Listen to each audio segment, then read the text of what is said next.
Good afternoon and welcome. My name is Natalie Rue and I am the Marketing Manager for Professional Certifications at BCS, and I'll be facilitating this webinar.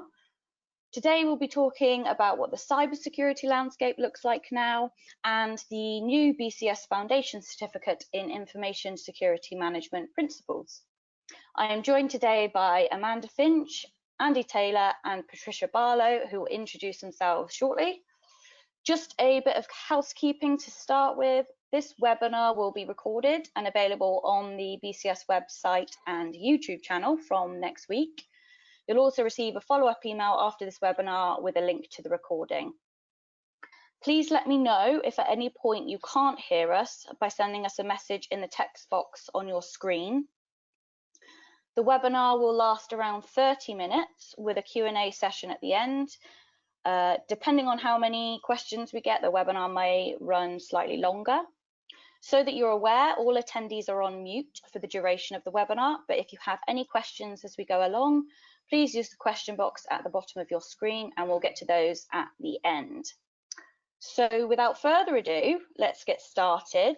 I'll pass over to the speakers to introduce themselves. Andy, would you like to go first? Yes, thanks. Hi. My name is Andy Taylor, and as it says on the screen here, I'm an independent information security advisor, and I've been working in this area since the middle 80s when I was in the Royal Navy doing a number of security jobs. More recently, I've got heavily involved in certifications and examinations and things like that, and hence my work with BCS to try and help them to develop this certification process. Thank you, Andy. My name's Amanda Finch. I'm a fellow of the BCS, as it says on the slide there, but I'm also the CEO of the Chartered Institute of Information Security, CISEC to its friends. I'm quite glad that Andy's been doing security since the 1980s, because I've always felt that I've been doing it for forever, but I only started in 1991. Unlike most people, I fell into the role and developed with it as my career's developed. What I've been doing over the last few years is really been looking at developing the profession, particularly through CISEC, but also with the BCS and other organisations, and turning us into a profession. And I think that's enough about me. Thanks, Amanda. And so I'm Patricia Barlow. So I work at BCS. I'm product manager, and the information security is one of my portfolios that I look after within the professional certifications part of BCS.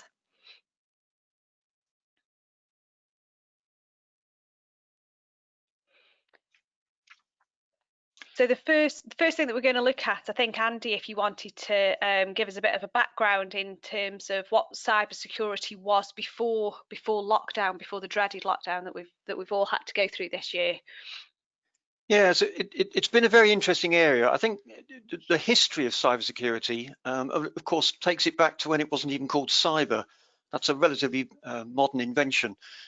In my starting days, it was called information security, and what was really worrying was how we looked after information, regardless of where it was. It didn't need to be on a computer system. It could have been on paper. And the whole profession and the whole practice around security in information or in cyber now has really been an organic growth. It's changed over the years, and it continues to change very rapidly. The advantages in years gone by was, well, actually anybody could come into it if they had any sort of interest in security, and it didn't matter whether it was physical security, i.e. locks and padlocks and fences and things like that, or whether it was information security, looking after documentation and stuff like that, among other things as well, or indeed into technical security and looking at the way in which computers and things like that, as they developed, so they became less and less or more secure. So the whole world was very much changing, and it enveloped a whole lot of different areas as it grew and grew. The problem with that was it was investigating a whole lot of different areas. In other words, because it came from so many different areas, there was a lot of disparity between ways in which things were done. And there was no real standardization until relatively recently. It's taken quite a few years before standards started to be produced, where good ways of doing things were identified and were promoted. Poorer ways were being talked about and being got rid of. And the problem was with that was it tended to be dominated by the few people who felt they knew most about it, and that tended to be big companies. They tended to be the people who told you how to do security. They gave you the tools to do it. They told you the ways in which it should be done. And a lot of people just took that as, well, they're the experts, therefore we know all about it. But in fact, often that wasn't quite the answer. And people should have really perhaps looked a little more into the background behind some of these things. We wouldn't be in quite the same place we are today. I think the overriding thing I would say, by the way, of course, is that the internet, on which most of this now depends, was never ever designed to be secure. That was not its intention originally. When Tim Berners-Lee first came up with it, the whole idea was to share information. It wasn't to keep information away from people. And that's been one of the fundamental problems we have all the way going along. And the pain points, well, for those working internally in an organization, they very often were seen as techie, weren't really listened to properly. It was never seen as a business risk, really, until very recently. And in fact, even now, some businesses don't see cybersecurity as a business problem. They see it as a technical problem, which it certainly isn't. And for consumers, well, I suppose the biggest problem before lockdown was we had a huge amount of choice, a vast array of different things that we could do, we should do, and it was coming from different ways, and we could never figure out quite what was good and what wasn't good. And so we left it to the techies, we left it to the internal security team to sort things out for us, and they managed it and controlled it in a very centralized way, which allowed the big organizations and even small organizations to keep track of their information, keep track of their security, and to do a reasonable, pretty fair job on it all. Amanda, would you like to add anything? Yes, I think you've summed that up really, really well. I think that you're right that it's always been seen as a sort of technology problem rather than a business problem and a people problem. I think the only things that I'd like to add to it is that it's every time we get a new technology, we seem to throw all of our learning about security out of the window and start again with each new technology that comes along. And traditionally, we've never had enough people in the industry to support it. We always seem to be playing catch up, both with people and with technology. And that there's always been a massive diversity issue, that it's been a very, very male dominated environment for as long as I can remember. It is getting better, but a very, very good summary. So as you're talking about it's getting better in terms of diversity, Amanda, what do we think it's going to look like, or cybersecurity now after the lockdown, after, you know, the way in which it's going to head in the future? Are we getting that more diverse workforce, or have we got people with the right skills? Like, what's the changes there? I don't think we're seeing those changes yet. I think those will come in the future. So if I can come back to that later. But my desire is to have 50-50 in the 2020s in terms of gender diversity. I don't know whether we'll achieve that. But if we look at the landscape now, since we've been locked down, I think the biggest change and shift that we've seen is technology and the use of technology. I think it was on the radio yesterday. I heard somebody say that there's been 5 years of advancement in the use of technology over 5 months. And I can certainly echo that with the organisation that I work with, CISEC, where we had to move everybody home within a very short period of time, and that we had to rely on people initially using their home equipment in order to be able to support the operation going forward, and that it was a whole complete shift in ways of working. Certainly the technology has worked a lot better than I expected. I expected to see lots of network issues and things like that, but it's largely held up really, really well, which is fantastic. I think that people have changed their whole way of working because you haven't got the whole separation of work environment and home environment. We've seen a lot of people working a lot harder, maybe longer hours, getting possibly more burnt out because they can't get away from the the job, and that they can't go anywhere else because they can't go out. I think we probably haven't seen some of the changes yet. Is that we've seen the rise in things like phishing attacks and other ransomware and all of those sort of types of attack. But there may be some things that are being stored up for us that we won't know about for a few months. So it'd be interesting to see how those sort of issues pan out over the next year or so, basically, with that. The advantages, I think people have seen a lot of advantages of working at home and not having to do the traveling. So there's definitely some advantages from that. I think the disadvantages are that people are struggling to differentiate between the home and work environment. And I think the pain points for everybody is just trying to create and work with the new normal. Is that those working in cyber are having to do it remotely and from home, obviously, and for the consumers, you know, they're having to adapt to that. And I think that the threat levels, the big one for me, is that it's been a heyday for criminals to get out there and prey on people's vulnerabilities and their lack of understanding. Andy, would you like to add anything? Yeah, I think there's one other factor which I think is perhaps been missed a little bit, and that is how decentralized security has now become. Once upon a time, there was the talk of what were called garden wall defenses. In other words, you built a nice wall around your IT infrastructure and nobody could get in, and therefore it was nice and secure. Now those days have gone anyway because of various types of attack and so on. But that centralized control that a big organization had over all the endpoints of its network, they've disappeared.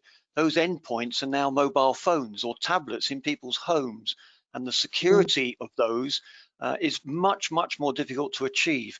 And I noticed a comment recently that said that endpoint security is now becoming one of the biggest headaches for many organizations because of the diversity of the different devices that people are using to access the networks and the information that an organization is using.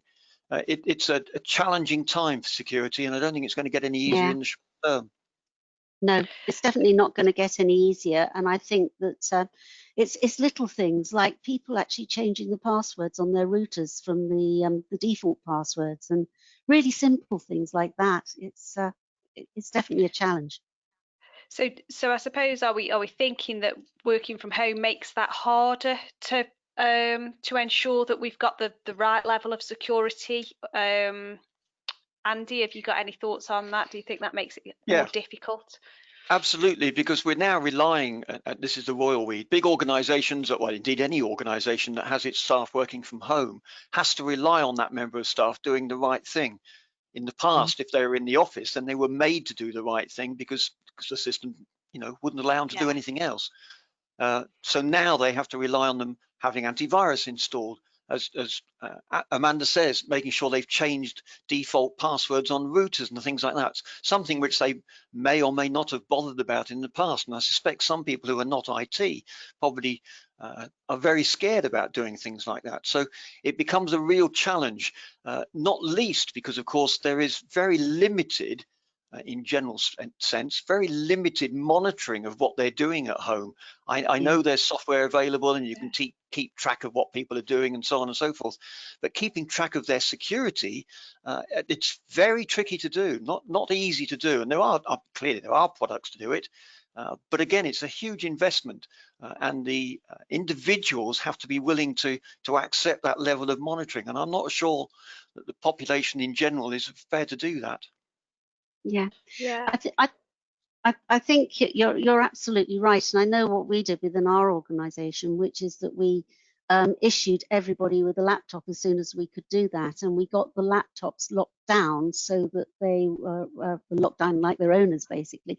Is that we had them configured with Intune and various other security packages, so that it made it easier for them to do the right thing. But I think it's not just about the technology, it's also about policies and things like that, is that when people are in their home, they feel sort of semi-autonomous, and they're probably more likely to make decisions themselves about whether they should do something, whether they should open something, because that they haven't got somebody next to them at the next desk to be able to bounce something off.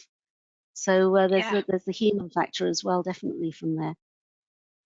Yeah, and if we move forward and start to think about, you know, at the moment we're looking at it from a UK perspective because that's where we are, but you know, well, obviously, the whole cybersecurity, it's an international issue. So, are there any particular differences between the way in which we look after things in the UK versus how international cybersecurity is dealt with? Amanda, from your perspective, is there anything there that we need to think about? Yeah, well, I think there's lots of things you can think about. Is that obviously security is a global problem, that it doesn't respect any international barriers. So we've seen over the period of time, we've seen a rise in state-sponsored hacktivism. We've seen a rise in crime and hostile activity coming from different parts of the world. Some of that is driven obviously by political reasons, and some of it is driven by financial reasons or criminal reasons that people are engaging in particular activity. So in that sense, you're seeing hostile vectors coming from different parts of the world. I think the other thing is that we're all products of our cultural backgrounds, and that different countries have different attitudes to privacy, for example, protection of data, and from that sense, those things get those things are brought into the mix as well. Is that if you look at France and Germany, they have more stringent regulations than potentially the UK, and certainly other parts of the world about protecting personal data. So there are definitely regional differences depending on that. In terms of people going into security, I think that you see other countries have a far higher female presence and take up of STEM subjects than potentially in the UK. So there's a whole raft of sort of things that influence people. And I think the other thing is that because we're all interacting over screens, there's probably a bit more international interaction between people, because it's quite easy to jump on a Zoom screen, or other platforms are available. Yeah, was there anything you wanted to add to that, Andy? Yeah, I think one of the other things to bear in mind in this if you like, differences between the UK and internationally is the legislation and the way in which that legislation is now impacting. I mean, GDPR came out of Europe and is a very powerful piece of legislation. And it was always intended it should encompass the whole of the EU and you know, any other countries that happen to want to deal with them. I don't think it really had the expectation that it would have the impact it has, which is that a lot of other countries are now picking up on basically the same rules and regulations that GDPR brought in. I know some states in America, for example, have actually adopted GDPR, not formally by name, but essentially the same principles. And it's interesting how this spread of good practice, the spread of controls and legislation and so on is beginning to have quite an impact around the world. I'm not suggesting, by the way, that GDPR is the answer to everything. It's far from it, but it produces some very interesting and useful results in many ways. So the clash between the big power brokers in this, the Americas and the Europeans to start off with, but then, so what does China do? What does the Soviet, sorry, that's old-fashioned language, the Russian world do? What about the poorer countries in say, Africa or other countries where there is less ability to impose these sorts of things? They all have a challenging position to be in. So whilst we might be very well placed in the UK, I think there's some real challenges because we have to deal with these countries. We can't just ignore them. Yeah, absolutely. No, Absolutely. So if we move forward and we start to think about the future and what the future of cybersecurity starts to look like, you've both touched on that we're not by no means perfect at the moment, and there's places to go and things to change and things to do differently. So is there anything particularly, Andy, that stands out to you as to what the future of cybersecurity could start to look like? Well, I think that there's been some real advantages, and we touched on them earlier on an earlier slide. Some real advantages of lockdown is that it's made businesses realize that security is important. They've suddenly, dare I say, realize that actually they need to do something about this in a professional way. It's no good just playing Mickey Mouse games with security. You actually have to do it properly. Otherwise, you're going to land yourself in a lot of trouble. So I think the future is very bright for security, because I think it will get the recognition, and by recognition that includes things like resourcing and finance and so on, that it deserves and hasn't had in the past. But there are other problems around it. Amanda's alluded to the problems of lack of people. And one of the solutions to that may be that we'll find more automated ways of doing things, more intelligent ways of doing things. And there's been a lot of talk about how artificial intelligence might take over security and might be the dominant feature, which I suspect in some areas it probably will. But there's some real dangers around that, because with all the with the best will in the world, artificial intelligence is only as good as the way it's been taught. And if we teach it the wrong things, or we don't teach it the correct way to deal with things, you get rubbish out. It's a classic story of rubbish in and rubbish out. So AI has its place, but it has to be very carefully monitored and managed if it's going to deliver on security, which is a lot of which, and again, Amanda's alluded to this, a lot of security is around people, and people don't respond very well to being told what to do by machines in general. Just look at the people who are self-checkouting in Sainsbury's. Yeah. And what about yourself, Amanda? Is there anything you wanted to add to that? I'm probably a little less optimistic than Andy, which is not like me. I try to be quite positive about these things. I think on the positive note, I think creativity will flourish, because I think security teams will be forced to do more with less.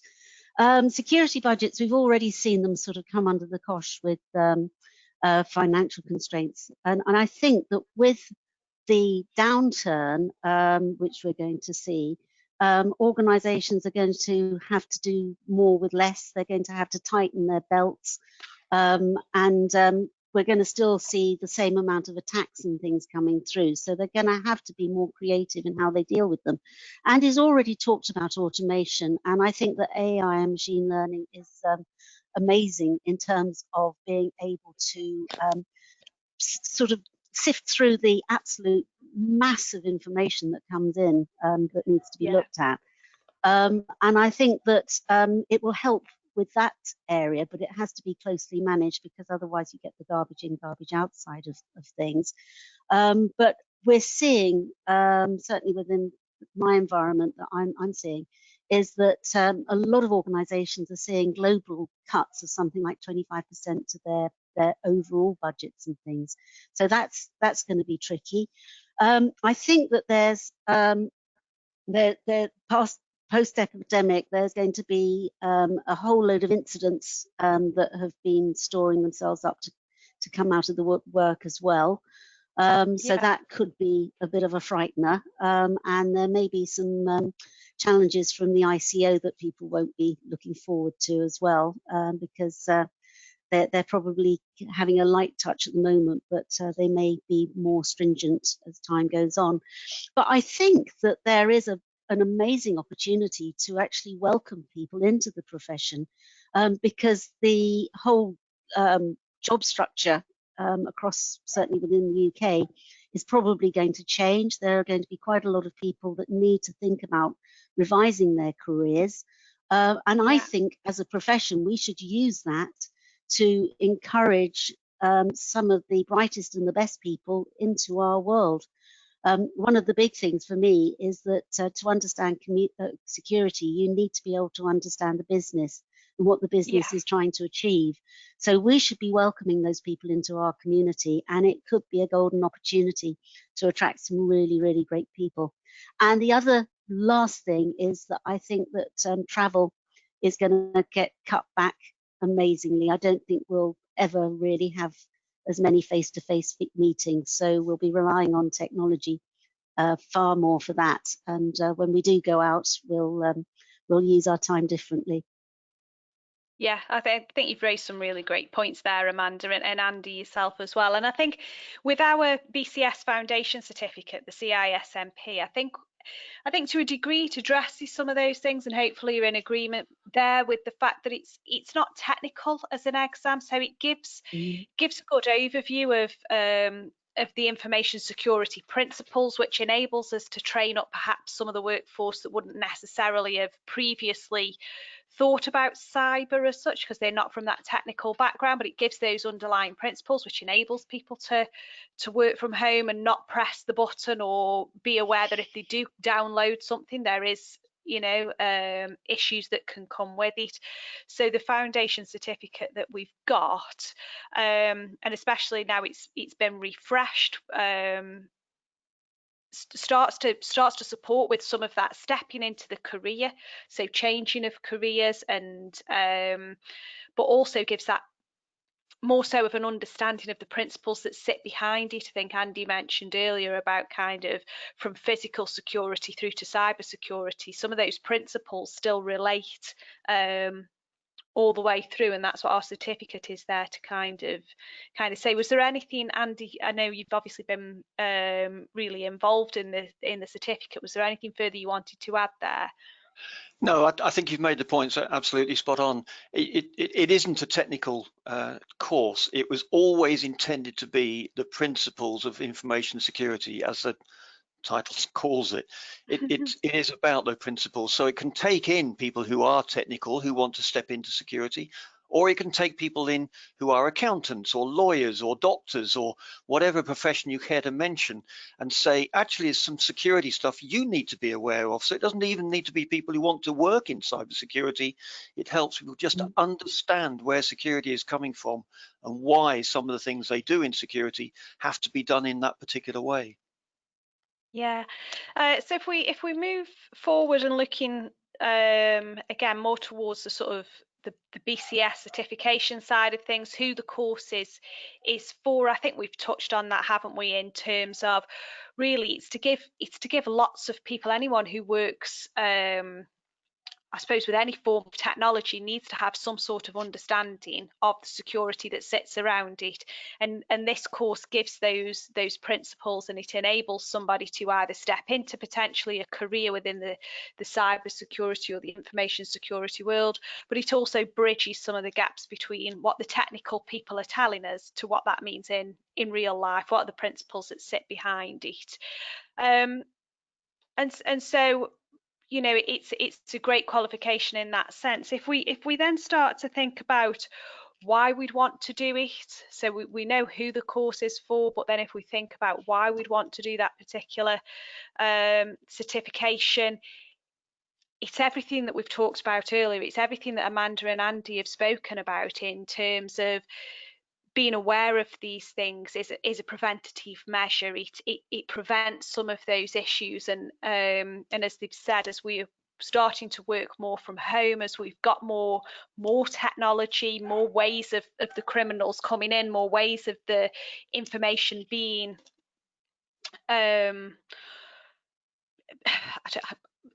there's more chance of the information being taken by criminals, or issues happening to the data within your own organisation, within your own systems. And that's why we need to make sure people have got as much understanding as possible. To a degree, do we need to start to think about it the way that health and safety is thought about? Everybody understands their role and responsibility within health and safety. So is that what we're saying within the cybersecurity world, to kind of be that preventative measure rather than an after the event type approach? So as from BCS's perspective, the course itself can be taken via a training provider, and we've got a number of approved training providers that you can run the course with. There's a number of different modules that you'll work through that give those great groundings in what information security is all about. We've equally, for those who want to have a better understanding of data protection, I know Andy mentioned GDPR, but we've got qualifications there. So once you've done the principles, you can potentially move into something like data protection if that's what's more for you and for your career. Equally, we've got the blockchain, which again in itself is a method of supporting the kind of security aspect. So there's a number of different courses that could be sat alongside before doing this CISMP qualification. Now for BCS, we align all of our qualifications with Sophia Plus, so the IT skills framework, we align with that, and this one has been at a level 3, and there's then further qualifications that you can go on and do that can either support you with moving into RIT Tech or the CITP, equally becoming a member of BCS and the opportunities that brings with it. So yeah, so there are ways in which you can then start to enhance your career if you do move into or want to move into, once you've dipped your toe into the water, so to speak, in terms of cybersecurity. There's a number of ways then that you can start to progress your career through the career framework that we use, which aligns to Sophia Plus. So I think from there, yeah, anyone who's interested, obviously our website is a great place to go. So as a candidate, as an end user, there's lots of information there about the certification. As an employer, again, you can go onto our website and get some information from there. And as a training provider, if you're interested, you know that you'll have your key account manager that you can speak to, and they'll be more than willing to support and give you further information to enable you to deliver this particular certification. Perfect. Thank you so much, guys, and thank you to our speakers for that very informative webinar. Should we take a few questions, guys? I've got a couple here. Let me just open this up a second. From Daniel, we've got, if security is poor during working from home, i.e. of IT systems and data, then for extremely sensitive data and systems, surely the staff must go to their secure environment, i.e. in the office, or whatever this may be termed, with their colleagues. Has anyone got a comment to that? Andy, maybe? Yeah, you're right. That's one way of dealing with it. The trouble is, I don't think the world is ready for that to happen. People are not willing to go back to the office for sometimes very good, sometimes perhaps not so good reasons. They quite like being able to work at home. I know one particular organization I work with where the boss used to say, you know, we'd quite like you to take one day off a week and work at home because we think that's good for work-life balance and it helps us in keeping your mental state fit and so on and so forth. He said he's now having to agree with them that they come into the office one day a week and they spend all the rest of the time working at home because they found they're more productive. So there has to be a way of accessing that very sensitive information in a secure way from wherever people are choosing to work. And if that means giving them a laptop, such as Amanda suggested, well, that may be the way it has to be done. And it's done through VPNs and other secure channels so that it can be done safely. Yeah.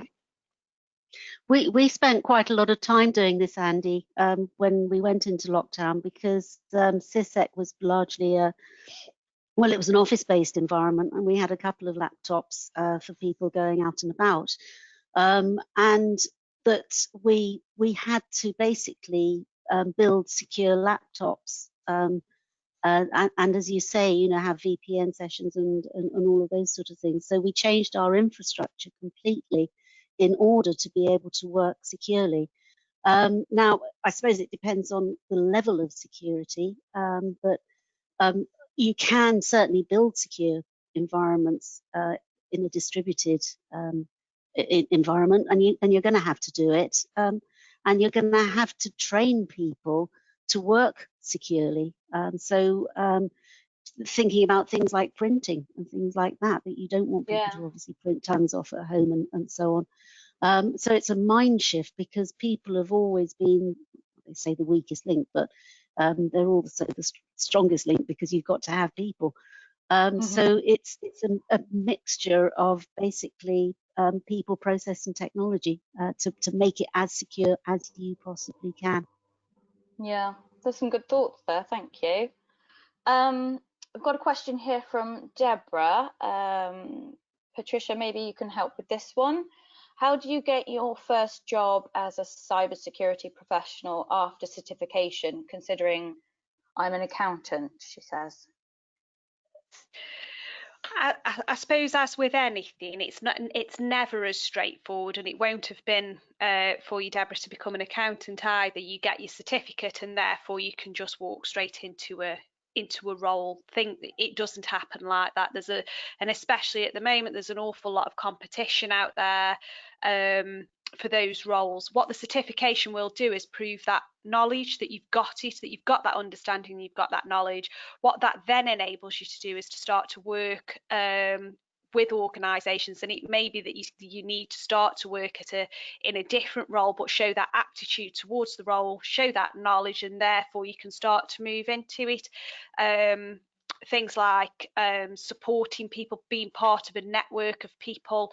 As a member of BCS, we've got communities within the cybersecurity world that you could start to get involved in and be a part of.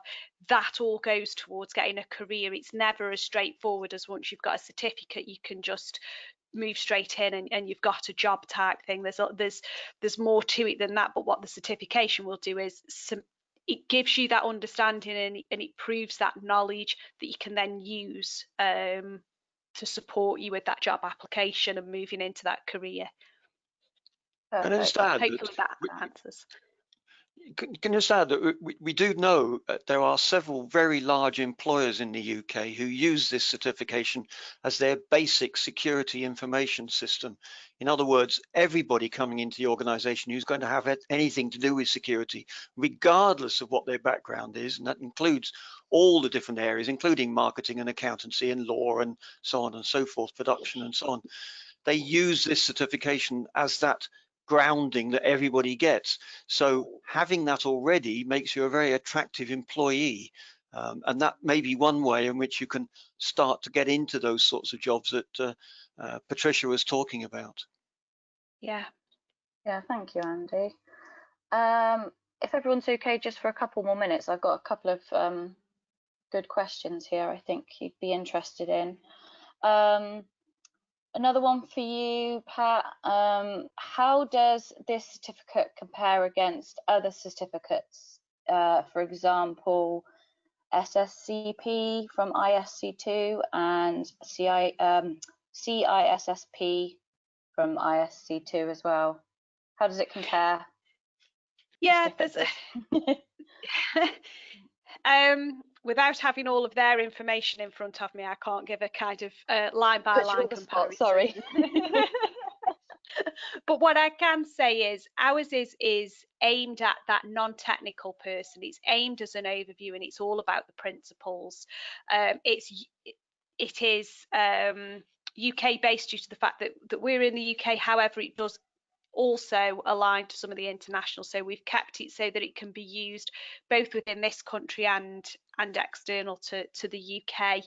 I don't know if Andy, Amanda, if you've got more experience with the other certifications that were mentioned as to where we would be different in terms of the CISMP. Well, certainly CISSP, the CISP as it's commonly referred to, commonly talked about as being as wide as the ocean and deep as a puddle, but it is a technical qualification. It's about being in the security industry and working in the security industry, and will test and improve your knowledge in that area in a fairly substantial way, and is seen as if you like, a fairly low level but fairly broad understanding of the technicalities of security. I know it's not solely about technicalities, but that's predominantly what it's aimed at. And you're absolutely right, whereas CISMP is about the principles, of which the technicalities is just 1/3. As has been mentioned a couple of times, we talk about people, process and technology. technology is just one part of overall security, and the principles that CISMP talks about are very much more targeted at the broader brush. It's a much better foundation, in my humble opinion, than CISSP, unless you are dedicated in being a technical security guy, in which case you'll probably need to go on to CISMP. Yeah, I think you've made some very good points there, Andy, and I think it's very much a case of horses for courses, and as people go into their security careers, you know, if they want to go down the auditing route, they may be more interested in some of the ISACA courses or ISO 27001. I think that the value of CISMP and others of that ilk is that it's trying to get the baseline in there, is that everything comes from foundations, and if you've got a strong foundation knowledge of the principles and basic concepts, that's going to stand you in good stead, whichever route you choose, and whichever follow-on qualifications you choose to take up with. And they will vary tremendously depending on what your particular job is at the time and what your interests are. There's not one size fits all. So it's a good grounding though. Thank you both for that. That's really, really good. Thank you. And this question actually follows on quite nicely. I don't know, Pat, if you want to lead on this one. Okay. What courses progress on from the CISMP? From a BCS perspective, we've then got a number of other practitioner level courses in things like risk, freedom of information. So there's a number of other practitioner courses from there. However, I think what I would say, and it goes back to what Amanda's just said, is it's actually then about where you want to specialise and what you want to progress into. So there are a number of courses from BCS. However, there's an awful lot of courses out there, an awful lot of certificates out there that fit within that cybersecurity world. So I think once you've got that foundation, once you've got that grounding from the CISMP, you can start to then specialise, and you can start to then think about where you'd like to go next, and whether that's with a BCS qualification or whether that's with another.